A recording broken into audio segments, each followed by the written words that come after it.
Hello everyone, আমি Ankita Scotland থেকে আরও একটি নতুন ব্লগে তোমাদের সকলকে জানাই অনেক অনেক ওয়েলকাম। দিনটা ছিল সানডে এবং দশমী। আজকে আমি তোমাদের সাথে দশমীর ব্লগটাই শেয়ার করব।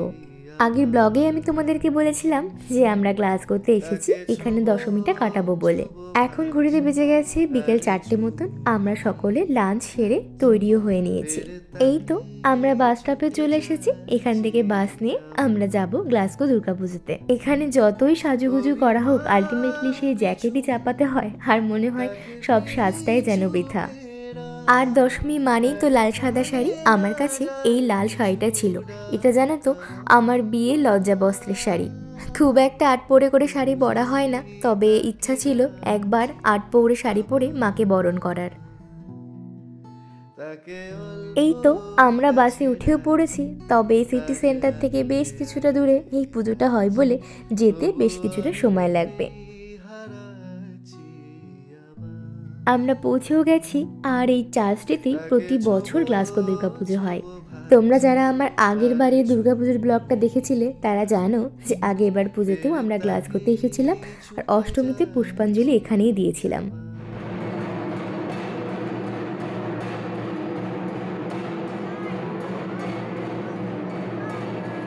ক্রুশবিদ্ধ যীশুখ্রিস্টের ছবির নিচে মা দুর্গা তার পরিবার সহ বিরাজ করেন। এটাই এই পুজোর একটা ইউএসপি বলা যেতে পারে।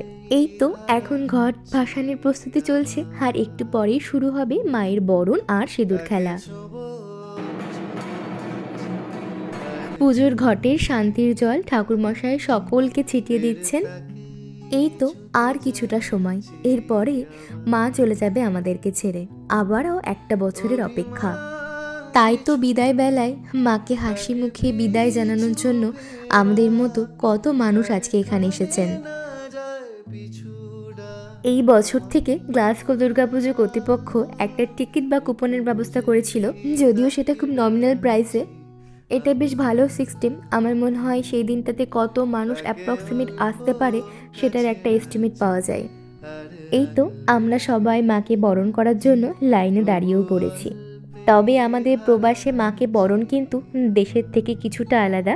পরের বছরও যেহেতু এই প্রতিমাকেই পুজো করা হবে, তাই আমরা মায়ের গায়ে সিঁদুর ছোঁয়াতে পারি না বা মায়ের মুখে মিষ্টি দিতে পারি না। মায়ের সামনে বরণের থালাটা ধরি আর দূর থেকে মা যেন সকলকে ভালো রাখেন আর ভালো থাকেন এই প্রার্থনা করি। জানো তো, এটা আমার বিয়ের পরে তৃতীয়বারের বরণ আর সিঁদুর খেলা হওয়ার কথা ছিল, কিন্তু আনলাকিলি সেটা আর হয়ে ওঠেনি।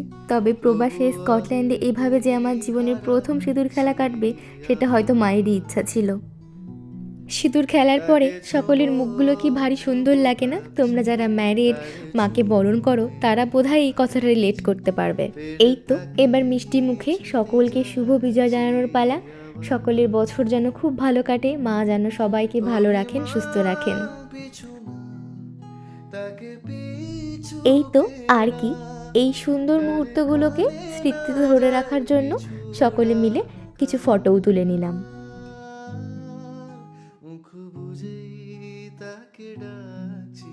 অনেক তো হলো সিঁদুর খেলা, ফটো তোলা। এবার একটু পেট পুজো তো করতে হবে। চারিদিক থেকে কি সুন্দর সুন্দর খাবারের গন্ধ আসছিল নাকে।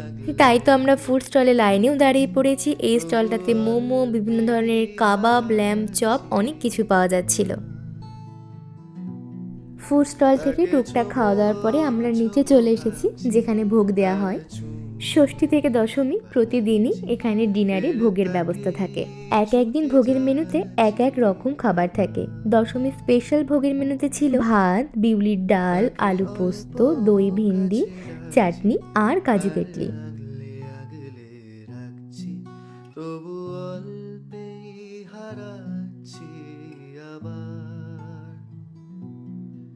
তাকে ছোবো ছোবো ভাবছি তার তেরে তাকে